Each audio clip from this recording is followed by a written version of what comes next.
This is an ultimate Kinnara guide in Call of Dragons. I'm going to share with you everything you need to know from my 3 years experience with Kinnara. Lately I reset her, there was an event where I can get my token backs, I focus over my mages, but for 3 years playing with this hero, this is the things you need to know in this update Call of Dragons guide for 2026. So first thing first is where we can use this hero. This is a very important question because, you know, some of the heroes are very bad in something, others are good in different things. Kinnara is pure PvP open field hero. It's not good for rallies, it's not good for garrison, it's not good for maybe for rallies if your target is your rally to get hitted, something like Hoskin rally, you know.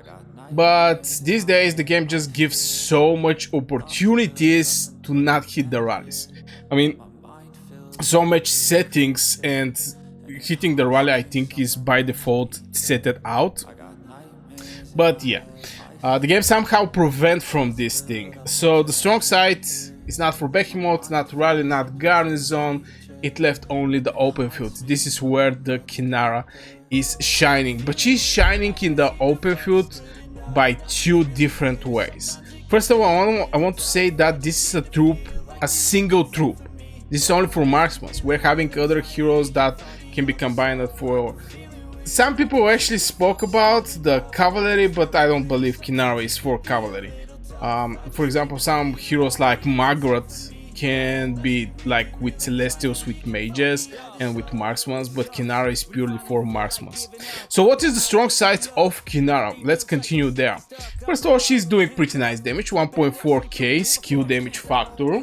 But the thing is, when you have her awakened, now the damage she is doing, the rage skill damage and the awakening, I think is the 2 places for me personally that I think is the best, I believe is the best where Kinnara shine.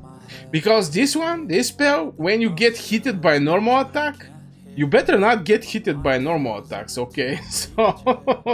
So this is something that you don't want to have. You don't want to get hit by normal attacks.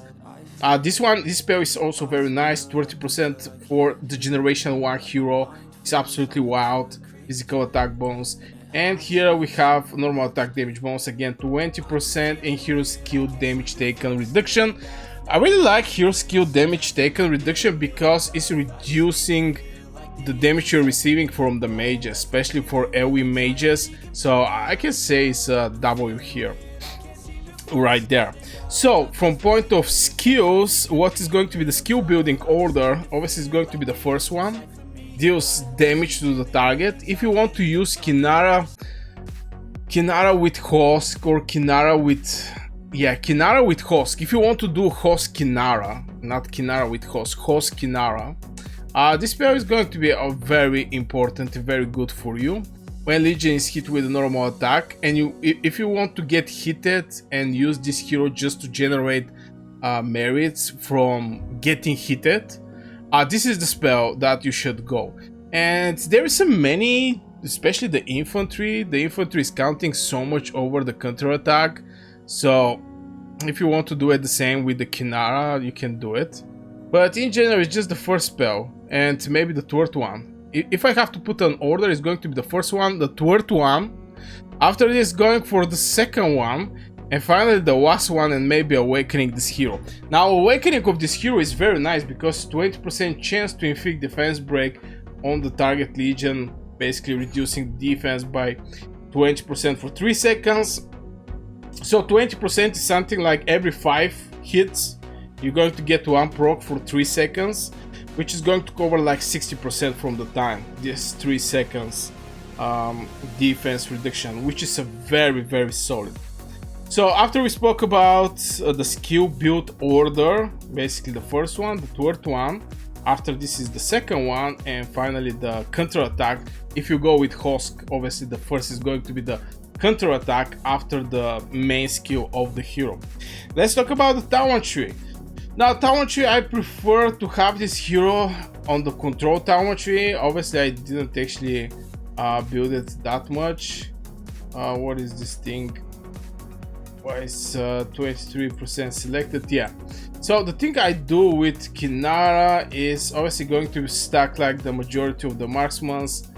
Maybe I'm going to try to do with some defense break like this one. I watch normal attack, 10% chance to inflict defense break, and yeah. But yeah, I believe Kinnara is not that much for the commander, so you can have some talentry over her. Either use her with Nico, basically Nico Kinnara. The reason behind it is because Nico is going to apply defense reduction before Kinnara execute her spell, so even in the skill cycle you're going to get advantages here. On top of that, Nico is having precision talentry, which is way better from control talentry. Or you can just go with the Hosk. The thing with the Hosk is also having the precision talentry, but Hosk is also going to execute before Kinnara, giving her this attack bonus 20%, damage do bonus 10%. If he's a commander, increase the defense by 25% if he's a commander, so he's going to bring some survivability for Kinnara. But yeah, at the end of the day, she's going to be in majority of the cases a deputy right there. So, but if you're looking to get the Kinnara tree, I think I have it right now. I cannot show it. Just PM me in the Discord. You're going to find my Discord in the description below. Just join my Discord and PM me, and I'm going to provide you with the talent tree right there. The next thing is going to be the pets for Kinnara. Now, if we jump over the pets, I think I have one. I'm going to just jump over the pets right here. So from point of pets, if we go over the pets, I think one of the pets is going to be the Snowpeak rogue. The reason behind is giving more legion attack, which is boosting the output, and 20% chance to deal damage to the target infected with defense break. So if you're having Nico is having defense break from his spell. Let me just open again the pet. Yeah, Nico is having defense break from his spell. Kinnara is having defense break when she's awakened. So you're having two places where you can inflict this defense break. On top of that, yeah, if you're looking for more defense break, even Barbarian Manticore is going to give you some defense break. But I believe that Snowpeak rogue is going to serve you way better from Barbarian Manticore, just because the Snowpeak is actually benefiting from this defense break. So yeah, this is the reason I think Snowpeak is going to be the pet. Now let's talk about the artifacts. The best artifact for Kinnara is actually, obviously the generic artifacts like Shadow Blade can be applied to Kinnara, but she's having something like specific artifact, and this is this Rattle Spear.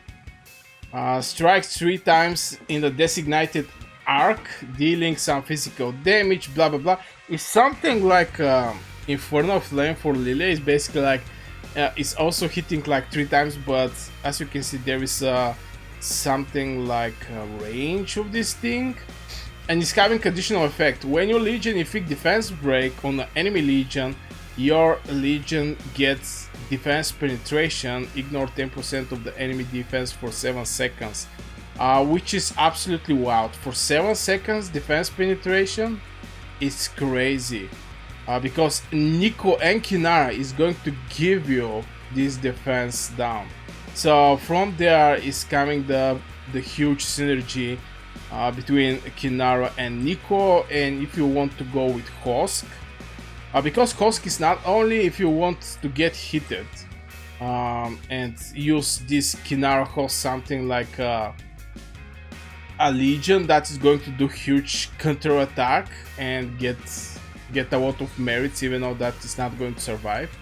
Hosk is also giving critical rate On the counter attack and the normal attack, which is 6%, can go max to 30% for 6 seconds. I think this is also a very solid thing. So yeah, this is going to be for Kinnara. Let me know, guys, if you have any questions in the comments below. Don't forget to hit one like on the video. Also subscribe for more Call of Dragons content. Yeah, nothing else to add for Kinnara. I wish you a great day and see you in the next video.